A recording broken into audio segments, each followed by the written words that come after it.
Voilà le duo d'entraîneurs dont je vous parlais. Emil Hallgrímsson, notamment vainqueur de la Coupe d'Islande féminine en 2004, puisque le football féminin comme le handball là-bas sont des sports très importants. L'équipe islandaise qui a fini médaillée de bronze aux Jeux Olympiques de handball il y a de nombreuses années maintenant. Et dont le capitaine Aron Gunnarsson est un ancien handballeur, comme son frère l'est toujours d'ailleurs. Bjarnason avec ce décalage raté, Sissoko est passé, il a laissé l'avantage, monsieur Kulikos il avait raison, mais avant de voir que Sissoko chute, et finalement ça reste islandais ce ballon, c'est un peu curieux. Bon, il y a une faute, le voilà, là voilà, cette faute, les deux pieds décollés sur Sissoko. Il a raison, Didier Deschamps de râler là, il y avait vraiment une vraie faute islandaise. Skulason qui a pu dévier, la touche cette fois reviendra dans les mains des Bleus avec Sagna, Olivier Giroud, Bjarnason qui redonne derrière, on fait tourner avec Gylfi Sigurdsson. Bjarnason qui touche énormément de ballons, passe beaucoup par ce côté, défendu par Sissoko et Sagna avec une perte de balle, et heureusement pour les Islandais, Aron Gunnarsson a pu dégager. Récupération encore des tricolores avec Payet, Dimitri Payet en duel aérien qui s'est fait bouger. Ils sont dos autour du porteur du ballon, Bjarnason qui remet dans les lignes arrières, et avec Kari Arnason elle peut donner à Gudmundsen. Bonne circulation de balles côté islandais. On panique pas, hein, c'est pas une équipe qui joue forcément le long ballon devant. Ça s'est joué au football. Là le pied au sol. Ils sont très encouragés par leurs supporters, les Islandais, avec peut-être une perte de balle ici. C'est regagné par Sagna, Pogba. Il faut être plus sur le ballon, il faut être plus puissant sur le ballon, Paul Pogba. Il faut montrer l'autorité française pour aller empêcher les Islandais d'y croire. C'est capital de ne pas les laisser dans ce nuage un petit peu d'euphorie, dans ce bain d'euphorie dans lequel ils sont depuis le début de l'Euro et même avant. C'était les invités surprises de cette compétition. Ils confirment effectivement que c'est vraiment l'outsider numéro 1 qu'on n'attendait pas. Et évidemment, le vainqueur, je vous le rappelle, affrontera l'Allemagne en demi-finale, une équipe allemande qui a appris de mauvaises nouvelles aujourd'hui. Les forfaits de Gomez et de Khedira conjugués à la suspension de Hummels en demi-finale. Il n'y a pas d'enjeu.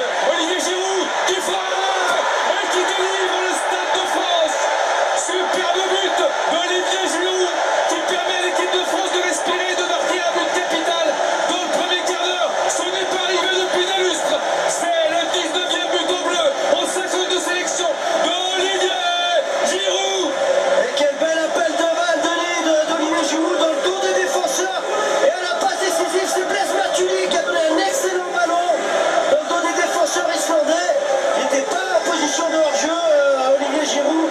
Et derrière, la finition parfaite du joueur d'Arsenal qui a parfaitement croisé sa frappe pour marquer. Regardez le bon ballon de Blaise Matuidi. L'appel à la limite du hors-jeu de Giroud dans le dos des défenseurs. Et après la lucidité pour croiser son tir. Demi-volée imparable pour tromper Halldórsson. Très joli but. Dans la conception, l'appel de balle de Giroud et surtout le très bon ballon donné par Blaise Matuidi entre les jambes. Beaucoup de réussite. Évidemment sur cette frappe mis en faux quand on est attaquant comme ça.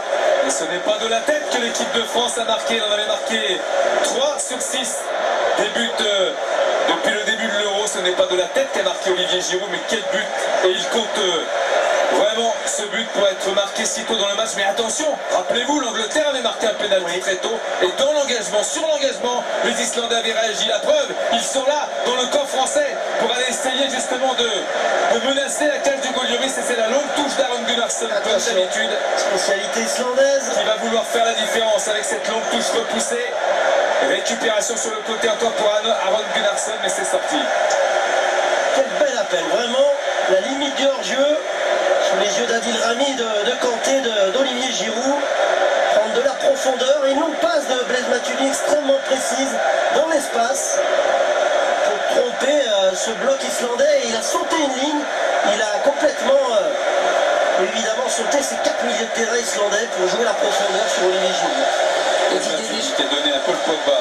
Pardon, Didier Deschamps évidemment qui a exulté sur le but mais qui tout de suite s'est adressé à Paul Pogba. échange beaucoup des regards depuis le début du match. Il est visiblement pas totalement satisfait de son positionnement. Avec Blaise Matuidi en confiance, merci Karine Galli qui est avec nous bien évidemment tout au long de cette soirée pour nous faire vivre le ressenti depuis la pelouse autour des bancs et notamment du banc français. On peut saluer aussi la présence de Eric Bédoué, le préparateur physique des Girondins de Bordeaux.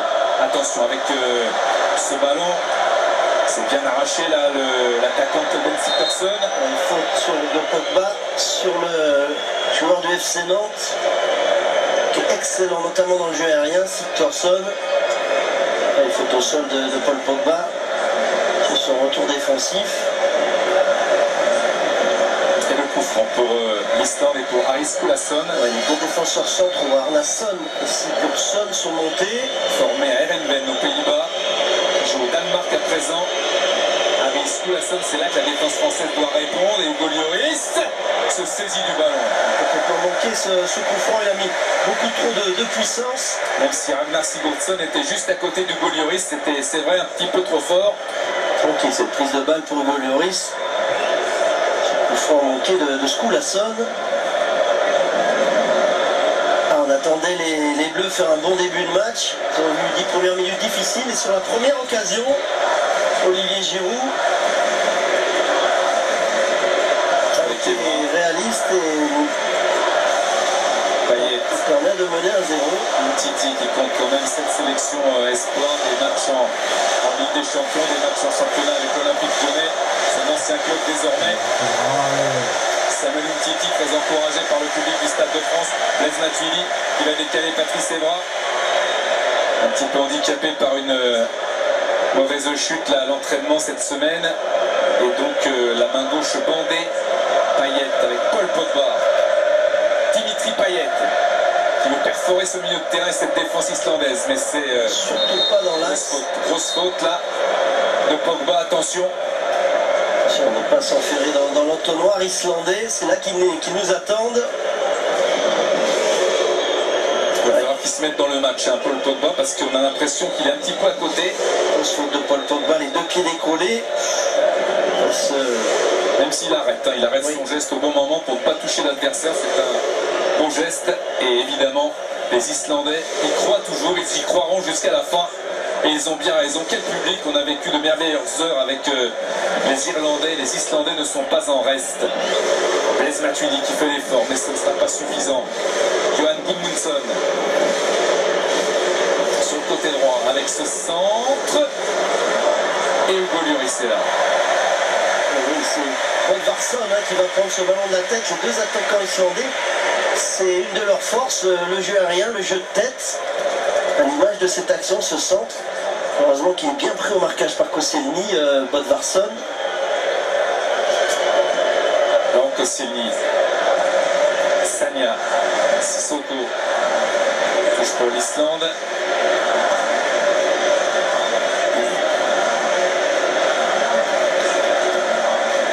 Skulason pour l'effectuer. Olivier Giroud qui s'était mué passeur contre l'Irlande a trouvé le chemin des filets.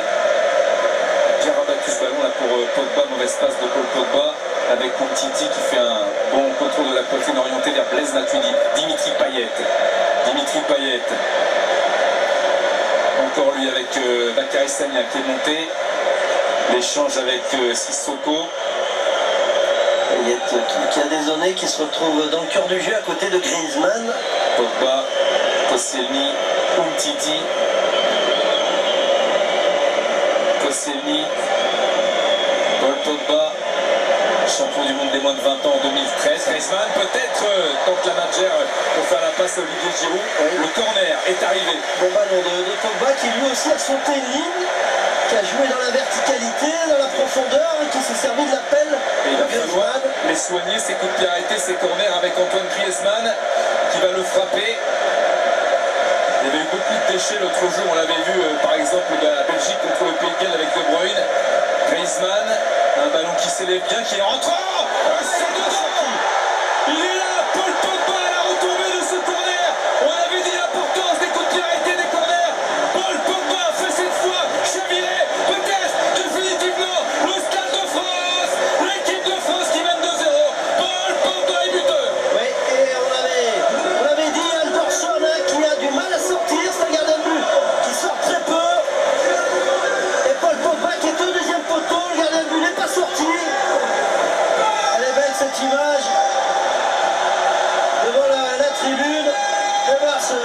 ce corner au deuxième poteau. Paul Pogba qui prend le meilleur devant l'attaquant Bodvarsson.